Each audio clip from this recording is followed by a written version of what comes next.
This is the best of the week on Relevant Radio. I was looking at recent data on Generation Z. Now, my generation, Gen Y, also known as the beloved millennials. I say that with a grain of salt and humor. Justifiably, my generation gets a bad rap, but Generation Z is one that we're learning a lot about as they have come into age. They've come to age. They're in the workforce today. Currently, Generation Z are those born between 1997 and 2012, which would mean they're currently, this year, either turning the age of 12 or all the way up to 27. They're in the workforce, they're in the middle school to high school years, they're in college, and a recent report by UCLA called Teens and Screens 2023 gives 3 key findings. 1, they say sex isn't necessary on screen for stories, and they want to see no sex on the big screens. They say romance is overused in storytelling on the big screen, and they say that they want to see depictions of friendship in the television shows and movies they watch. Now, this is a pendulum swing when you look at teenagers. We've seen for years that in the 1990s in particular, by the time a kid graduated from high school, he or she had already lost their virginity before graduation.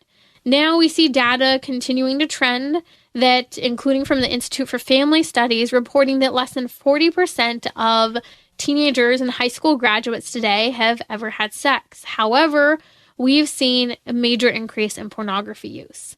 Common Sense Media reports at least half of teens using pornography intentionally, with another 14% using pornography unintentionally. In other words, stumbling across it and finding themselves using it.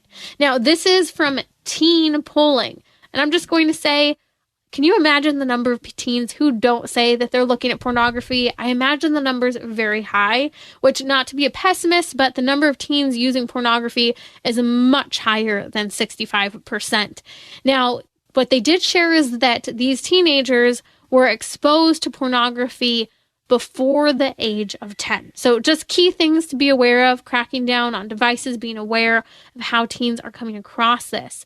All of this is relevant because what we're seeing is that although teenagers, Gen Z, those aged 12 to 27, so we're talking about our young adult, part of our working population, college, high school, middle school age, they want to see less sex on the big screen, even though they're looking at more pornography, and they have a deep desire for friendship.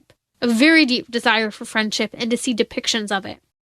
It actually made my heart a little sad to see this, that they've been so overly sexualized. They're saying, hey, just show me how to be a friend. They're telling their story with this data. They're saying, I don't know how to be a friend. I want to see that it's possible, effective, how to have a friendship, and a platonic friendship. And I add that because I think it's a necessary part of this conversation. I was just speaking to a woman this weekend. I was in Wisconsin, and her story was similar to many, that her child, who is now identifying as bisexual, 17-year-old girl, her story is similar to many others. They don't know how to have intimate friendships that aren't sexualized. They long so deeply for intimate friendships.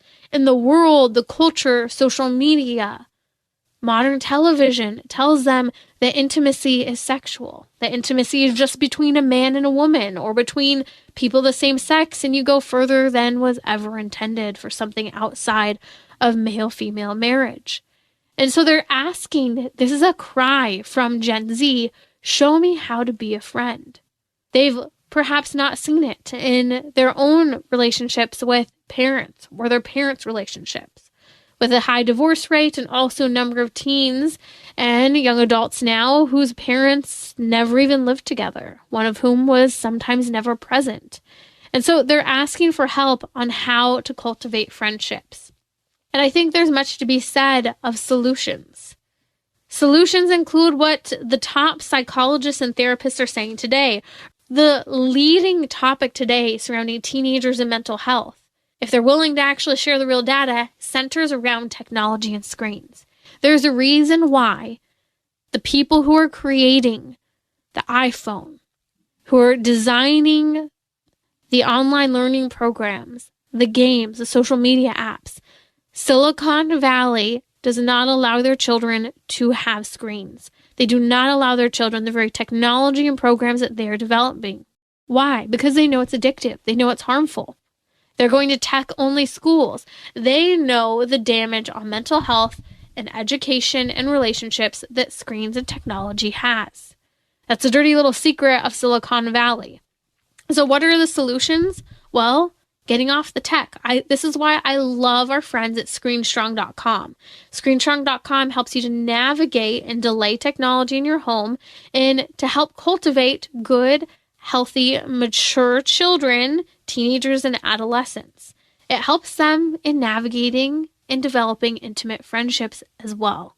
Kids need to moderate screens and have in-person engagement. But I think the question is, how is this done? It's next to impossible to engage in an intimate friendship when there's a screen between them. I grew up in the early 2000s.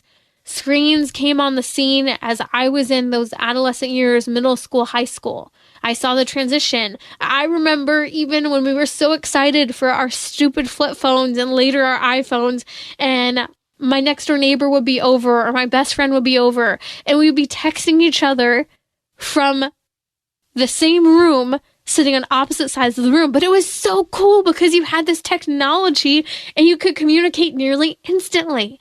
And also you had this great barrier of you could say things, and sometimes things that you didn't feel comfortable saying out loud via text message. Come on, you know what I'm talking about. It's not just kids and teenagers who do it. It's adults as well. Things that people would say online via text message that they would never say in person. I'll say it again. It's next to impossible to have intimate and rich friendships with a screen between you. Whether it's a screen that's keeping you miles apart in your own homes, or it's a screen that you're using in the same room as the other person, enjoying all of your other relationships, friendships, while ignoring the person that's in front of you. Girls need to be able to have deep and intimate conversations with other girls. And this is a key part of females. Females' mouths start to move earlier and sooner in the womb than boys do. You monitor research surrounding play of toddlers and adolescents. The girls say far more words than boys ever do. Girls and boys need to have shared experiences. Shared experiences of playing house, playing outdoors, doing their nails, engaging in a basketball game. Again, different activities for different children, boys versus girls, and some of which are joint together as well. Riding a scooter, learning how to ride a bike, sitting on an ice block and riding down a hill. I remember doing that, down a grassy hill.